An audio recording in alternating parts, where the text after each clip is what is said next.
ضعف الطالب والمطلوب ما قدروا الله حق قدره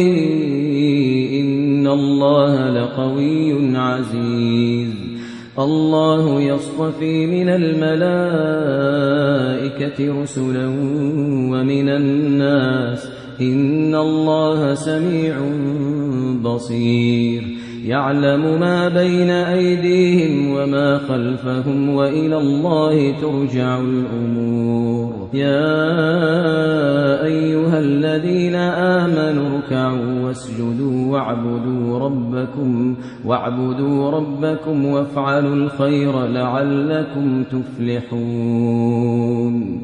وجاهدوا في الله حق جهاده هو اجتباكم وما جعل عليكم في الدين من حرج